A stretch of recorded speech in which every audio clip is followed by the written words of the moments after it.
जय हिंद। In this lecture we will study band diagram.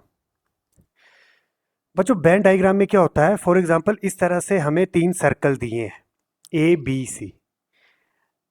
अगर मैं ए की बात करता हूं, अगर मुझे इसके लिए लॉजिकल एक्सप्रेशन लिखना है तो, तो इस केस में क्या है? ए की वैल्यू है 1 और 1 के लिए मैं लिखूंगा ए। इसी तरह से ये जो मैंने शेडेड रीजन बनाया है, यहां पर बी की वैल्यू क्या होगी? 0। तो 0 को क्या लिखा जाएगा? B bar.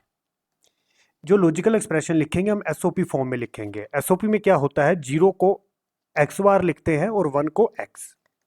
इसी तरह से बच्चों, ये जो शेडेड रीजन ए है, यहां सी की वैल्यू क्या है? 0। तो इसको कैसे लिखेंगे? सी बार। अगेन बच्चों, अब अगर मैं सी को देखता हूं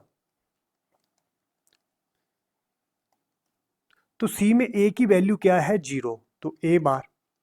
अगेन बी की वैल्यू है 0। अगेन ये जो लाइंस बनाई हैं मैंने, यहां पर सी है तो सी की वैल्यू है 1, तो इसको क्या लिखेंगे? सी। इसी तरह से बच्चों, अगर मैं इस सर्कल की बात करता हूं, ये जो एरिया है, इसका लॉजिकल एक्सप्रेशन कैसे लिखेंगे? एसओपी में लिखेंगे ए की वैल्यू है 0 ए बार, बी की वैल्यू है 1 और सी की वैल्यू है 0, डेट इज सी बार।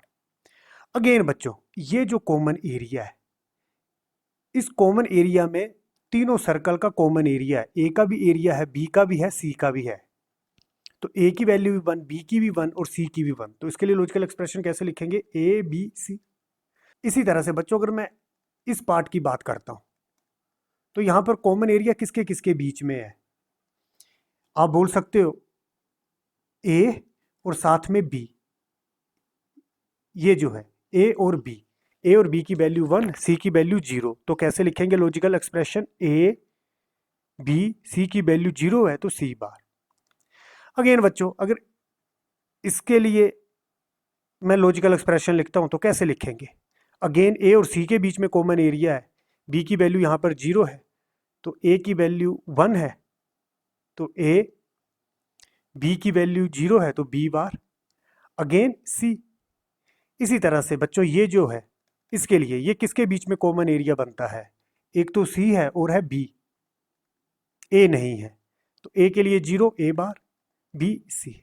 अब बच्चों, ये जो सर्कल के बाहर का एरिया है, ये सारे का सारा, इस केस में ए भी 0 है, बी भी 0, सी भी 0। तो कैसे लिखेंगे? ए बार, बी बार, सी बार। बच्चों, इस क्वेश्चन को देखते हैं। ये वेन डायग्राम का क्वेश्चन है। हमें ये शेडेड रीजन दिया है और मुझे बताना है ये कौन सा लॉजिक गेट है। आपको याद क्या रखना है? जो ये शेडेड रीजन है, इसका मतलब इन इनपुट्स के लिए आउटपुट 1 मिलती है। ये जो शेडेड रीजन है, इसके लिए आउटपुट 1 मिलती है। तो ए और बी इनपुट है, टोटल कितने कॉम्बिनेशन होंगे? 4। 0 0 0 1 1 0 1 1। मैंने लिखा आउटपुट वाई 0 0। डेट इज ये सारे का सारा एरिया। ये शेडेड नहीं है तो इसके लिए आउटपुट क्या होगी? 0 0 1 0 1। मतलब ये जो एरिया है, यहाँ पर ए की वैल्यू 0 है, बी की 1 है, ये जो एरिया है। तो अगेन ये शेडेड नहीं है तो output 0 1 0, that is this one, output 0 1 1 1 1। कौन सा है? ये जो शेडेड रीजन दिया है। इस शेडेड का क्या मतलब है? इन इनपुट्स के लिए आउटपुट 1 मिली। अब बच्चों, अगर आप इस ट्रुथ टेबल को देखते हो तो ये ट्रुथ टेबल कौन सा है? ये एंड गेट है। जब दोनों इनपुट्स 1 है तब आउटपुट हाई, रेस्ट केसेस में आउटपुट 0 मिलती है। तो this is a AND gate. For a given बैंड diagram minimize the SOP expression for shaded region. Class हमें मिनिमाइजेशन करनी है और शेडेड रीजन की करनी है। शेडेड रीजन क्या होता है? जिसके लिए आउटपुट 1 मिलती है। फॉर एग्जांपल, मैं इस शेडेड रीजन की बात करता हूं जो बाहर में है, तो इस शेडेड रीजन के लिए ए भी 0, बी भी 0। इसी तरह से ये जो शेडेड रीजन है इस साइड का, ये इसमें ए सर्कल के अंडर है ये, तो ए की वैल्यू क्या है यहाँ पर? 1। और बी की क्या वैल्यू है? बी है 0। ए और बी में कोई कॉमन नहीं है। इसी तरह से बच्चों, ये जो एरिया है ए और बी के बीच में, ये कॉमन एरिया है, ए और बी के बीच का ये कॉमन एरिया है। तो इस केस में ए भी 1, बी भी 1। और हमें शेडेड रीजन के लिए एसओपी एक्सप्रेशन लिखना है और शेडेड रीजन क्या बताता है? आउटपुट 1 मिलती है। तो एसओपी में कैसे लिखेंगे?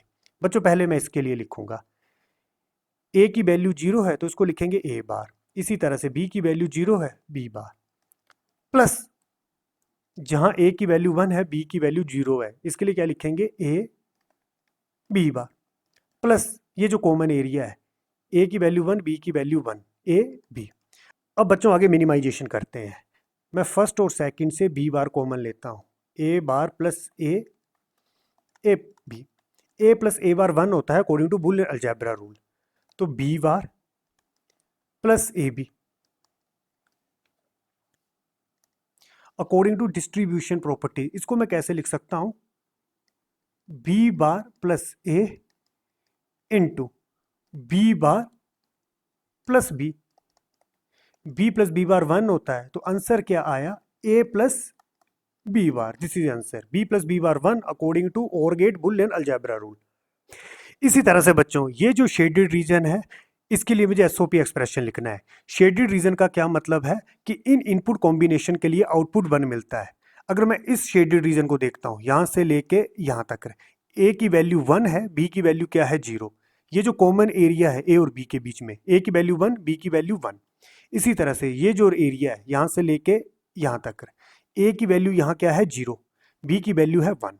अब इन इनपुट्स के लिए आउटपुट 1 मिलता है, तो मैं कैसे लिखूंगा, 1 0 को कैसे लिखेंगे, ए बी बार, प्लस ये जो 1 1 है ए बी, प्लस ये जो 0 है ए बार बी। अब बच्चों आगे मिनिमाइजेशन करते हैं। इन दो में से मैं कॉमन लूंगा बी, तो क्या बनेगा, A B bar, B common लिया, A plus A bar. A plus A bar 1 होता है according to Boolean algebra rules. तो बच्चों क्या बना, A B bar plus B.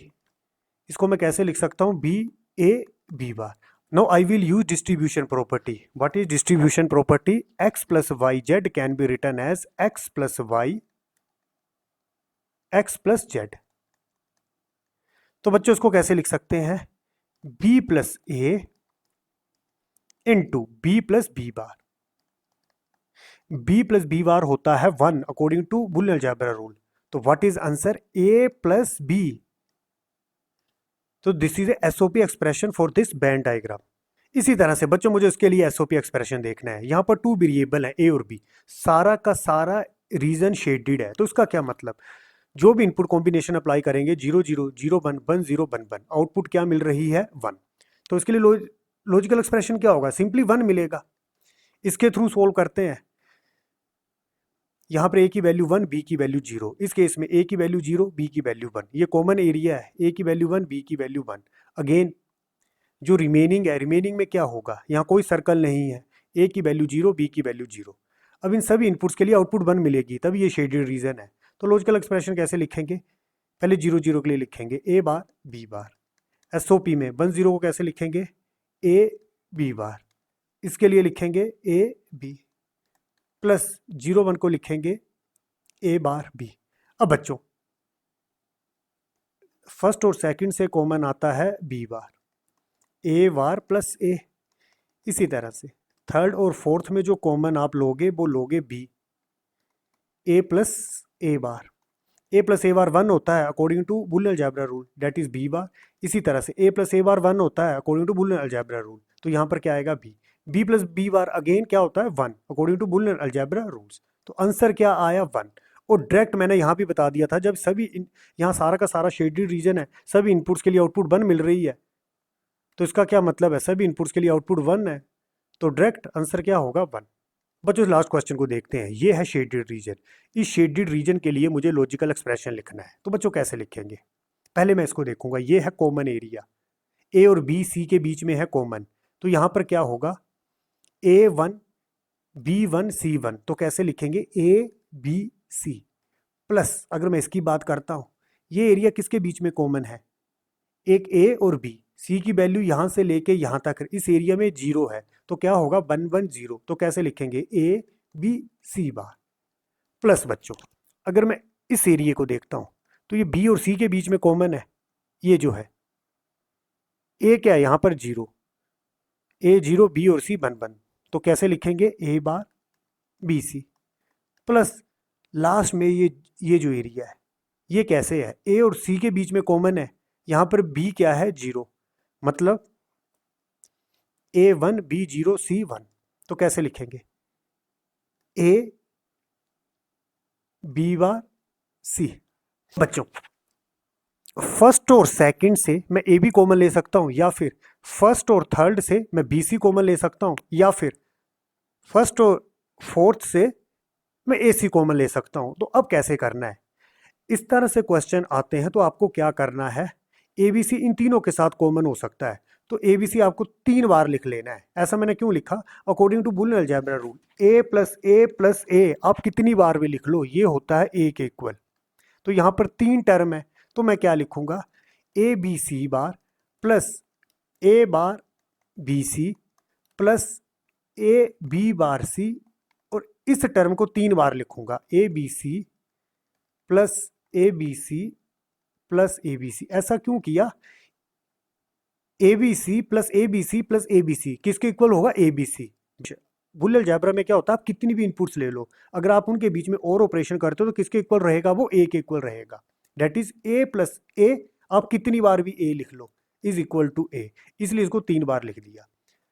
अब फर्स्ट और फोर्थ से मैं ए बी कॉमन लूंगा, तो क्या बनेगा, सी बार प्लस सी। इसी तरह से बच्चों सेकंड और फिफ्थ से बी सी कॉमन लेते हैं, तो क्या बनेगा, ए बार प्लस ए। और इसी तरह से थर्ड और जो ये सिक्स्थ टर्म है इसमें कॉमन आएगा ए सी, तो क्या बनेगा, बी बार प्लस बी। बच्चों this is C bar plus C, ये बार नहीं आएगा, सी बार प्लस सी, सी बार प्लस सी होता है 1। इसी तरह से ए प्लस ए बार होता है 1, बी प्लस बी बार होता है 1। तो what will remain, A B plus B C plus A C, this is answer. तो this is a SOP expression for this band diagram.